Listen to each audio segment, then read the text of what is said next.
as you said, my name is Shlomo Weiss. I'm the Vice President of Business Development for SafeNet. And perhaps before I jump into the slides, if I could just poll the audience just to understand who we have here. How many of you are software publishers or ISVs, if you can raise your hands? And how many people here are providing cloud services or software as a service? Okay, fantastic. So, for those of you who are not familiar with SafeNet, I'll just give a quick background, then I'll get into the heart of the discussion. SafeNet is the global leading provider of data protection solutions. We have over 1,600 employees around the world in about 30 different countries. We sell to governments, to enterprise, as well as to ISVs. The Software Rights Management Unit, which I'm representing here today, has over 15,000 ISV customers around the world that we help with providing them tools for implementing and managing their software licensing and entitlements. A few years ago, I think it was 3-4 years ago or so, we started hearing from our on-premise ISV customers that they're moving to SaaS or to the cloud, and they came to us and asking, can we help them provide similar tools to help them monetize their cloud services, just like we help them monetize their on-premise services and solutions via software licensing. And so after much research and development, we launched about a year ago Sentinel Cloud Services, which is the first service to help SaaS and cloud providers do just that. And so what I want to share with you today is some of the lessons that we've learned in working with our customers that have made this transition, as well as in working with pure-play SaaS companies to help them monetize their SaaS solutions. Hopefully the clicker will work. There we go. Okay. So what we found in working with SaaS companies is that typically they get to market as quickly as possible. By launching in terms of their business model, it's usually a straightforward model. It might be, per user per month subscription, and it's basically in order for them to say we're open. They hang up the shingle and they try and grab as many customers, a land grab, and just gain as many users as they can to their platform. But what that quickly turns to is the conversation of how do we optimize? How do they perfect their business model and what they offer to their customers in order to make sure that they're providing the right value that their customers are seeking, and at the same time that they're getting the most revenue and benefit from it as well. And so that's often when our customers come to us and say, can you help us? And we've got to market with something basic, or even we're thinking of going to market with something basic, but what's the right way for us to go? And essentially the conversation becomes, how do we find that balanced business model? This is from David Scott from Matrix Partners. He's got a great blog those of you who haven't seen it, I recommend reading it if you're a SaaS provider. And essentially it's pretty straightforward. On the one hand, how do we monetize or increase the lifetime value of the customer? So how much are we gaining from each customer that uses the service? Versus how do we reduce the cost to acquire a customer? David Scott recommends a 3-to-1 ratio where every dollar that we invest in gaining a new customer, we should expect a minimum of $3 in monetization over the lifetime of that customer. And so for this talk, I want to focus on the monetization angle of this equation. So questions that we hear when we're working with our customers and helping them get to introduce their business models in the cloud and introduce their different licensing models. Things come up like, what business model should we use? Everyone knows about subscription. Should we do subscription business model? Should we do pay-per-use? And whatnot. They ask us, how do we optimize our offering? How do we make sure that we're offering our customers the right solution, the right packaging, in order to provide them the value, in order for us also to benefit? What metrics should we use to charge our customers? Is charging per user the right way to go? Should we charge per bandwidth that they consume? One company that we work with is a CAD/CAM provider, where they're an on-premise vendor moving to the cloud, and they sell essentially to designers. And they want, every time the designer clicks save and share any design that they do on the cloud, they want to charge them for that aspect. So that's another way that they're looking in terms of another metric that they can use in order to monetize their software. And essentially we turn the conversation to, well, how do you maximize revenue? And that's what the ISVs, the SaaS providers, and the cloud companies are looking for. And we start with a standard demand curve, right? Price and volume, and that's the revenue that you should be able to see. If you lower the price, well, then the expectation is that the volume increases, but and that'll be approximately the revenue. This, for a higher price, you'd expect that the volume to go down, and this graph over there represents the revenue you'd expect. And finally, though, what we really suggest is looking at how you segment your price. You offer the lower price, higher volume for certain types of customers, a higher price, lower volume for others, and something in the middle. So this is just representative. Obviously, this is not the exact correct. And that's essentially where they want to get to. But then we take the conversation a little bit further, where it's not just what price can you offer to the different customers, but how do you really match your offering to the value that your customers are receiving? So that you have certain types of customers that are getting certain benefits, and others that are getting other benefits. How do you make sure you match your offering to meet those needs? And so what we call this is a segmented offering, where you can offer the different values, whether it's features, resources, service levels, going back to the paying per click for saving, or others that charge based on bandwidth, and package those up in order for the companies that are paying you the higher price.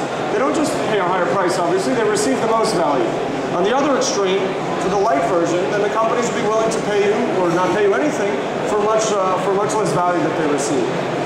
And so by offering different packages to meet the different needs, and different licensing models included, you can really optimize your service offering. And these are the types of conversations where we take the discussion with our customers, but then the next natural question is, well, how do we get there? So the ISVs ask, that's very nice and theoretical, that's what everyone is trying to get to, but practically, what does that mean for us? And what we answer is, well, it's complicated, which our customers don't always like hearing. But it's complicated because there are multiple elements of a SaaS business model. Right, there's price, so it could be X dollars, it could be free. There's the metrics. What metric are you charging based on? Are you charging based on user? Are you charging based on transaction, on instance, bandwidth? There are many, many different things that can be charged based on. What's the license model? Are you charging them per subscription, per month, annual, quarterly, prepaid, postpaid, based on usage, etc.? And finally, what's the package? Are you offering a standard package to all your customers, or are you segmenting it and offering a different feature set to meet the needs of the different types of customers? And the reason that it's complicated is because there are many different options here. Right? As you take each of these different models, then you can really have almost an unlimited number of different options. So if you're a SaaS provider, or if you're an on-premise vendor that's looking to move to the cloud, how do you take the guesswork out of offering the right model? I came across a blog post recently from 37 Signals, a successful SaaS company in the US, from their CEO, Jason Fried. It was a blog post, I think, from a couple of years ago, where someone asked them, how did you get to your business model and choose the right licensing model where you're charging your customers? And there was a whole lengthy blog post basically explaining that they went by what they felt was right. It was the right level, the right model for them. But essentially what that means is that they were going by their guts. And they were kind of going with their gut feeling and saying, this is what we think is right, and it was really guesswork. And so what we think, when we help our customers, is to help them take the guesswork out of it and really use a detailed analysis in order to figure out what's the right model to use. And so what I want to talk to you about today is really the way we work with our customers and suggest companies work. We broke it down to a 5-step process. For marketing positioning, it makes it simplified. It's not a simple process, but we'll go through it now. So the first thing I want to talk about is usage tracking. That's the first step. There's this myth in the cloud that every cloud provider and every SaaS provider knows exactly what their customers are doing, what their customers are using. Because theoretically it is possible. It's very theoretically possible that you can implement usage tracking in your service and know exactly what everyone's using. However, what we found is that most SaaS providers and cloud companies, they go to market very quickly and they skip this step in their development, and they don't really know how are their users using their service, down to which features are most popular and which ones they're using, the resources that they're consuming, the bandwidth, etc. And so the first key step that we recommend is to implement within your service the abilities to really be able to get the granular details of how your service is being used. And that's the first step. Based on that usage, then you can go ahead and analyze it and identify patterns based on the data. So for example, frequency of use. Is feature A used 80% of the time, feature B is used 10% of the time? By percentage of users. That feature that was used 80% of the time, is that 100% of your users are using it, or is it 20% of your users? Peak usage times. We've seen certain features are used more often than others at certain times of the day, certain times of the hour, certain times a month. In financial applications, for example, we see that late in the month things start to pick up. Grouping of usage and types of users. So based on this information, can you analyze it and segment your types of users into different groups that use different feature sets? And finally, usage over time. When the customer or the user is first starting to use your service, does it peak and then the usage balances out over time, or the opposite where it starts slowing and increases over time? And these are just some of the types of analysis that you can do by really getting to that granular level usage data and understanding how your customers are using your cloud service. But it doesn't stop there. At the same time, it's still important to take that information, go speak to your customers, survey your customers, understand why they're using it this way, to get a real sense and a real feel of how your service is being used. And once you have that, you can then segment your customers accordingly. You can take the information, now that you've gotten the different types of usage, and understand how your customers are using it in different segments, in order to divide your customers according to their usage type. And at the same time, you can package your product accordingly. So if certain users need certain types of feature sets or modules, then package that up and align it to a licensing model and offer that to that segment of your market. Take different features and different license model and offer it to a different one. Because essentially what you're doing is you're optimizing the market applicability of the different services, or the different packages that you're offering, in order to really give the right offering to every customer every time. So by taking segmenting your customers, understanding their needs, and connecting it to the type of feature sets and modules and licenses that they're willing to consume and wanting to consume, you really offer your customers the right value that they want to get from your service. And then it doesn't stop there. The next step then is to take those models that you've developed or come up with and to test them out. What we recommend is to run A/B testing with your customers. So if you have, let's say, package 1, which has a certain feature set in certain model, test that with the same types of customers, package 2 with a slight modification, whether it's in the feature set and license model, etc. And both in your existing customers as well as new users, in order to really test in the market and continue to learn and to get feedback from customers to see if that really matches their needs.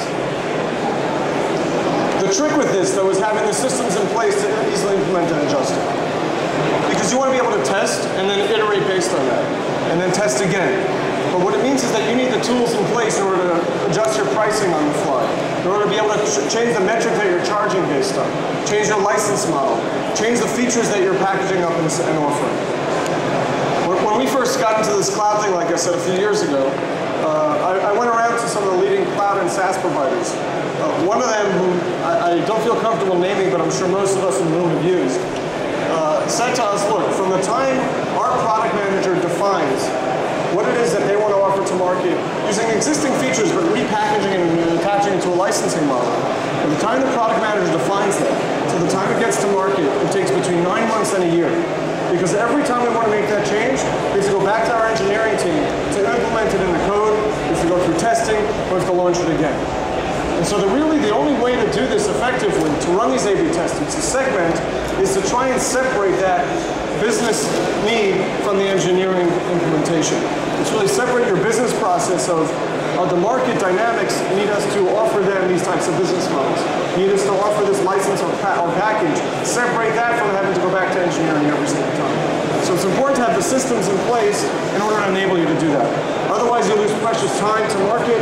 You can't keep up with the competition, and then you end up just falling behind. And then the final step in this process is to measure the results.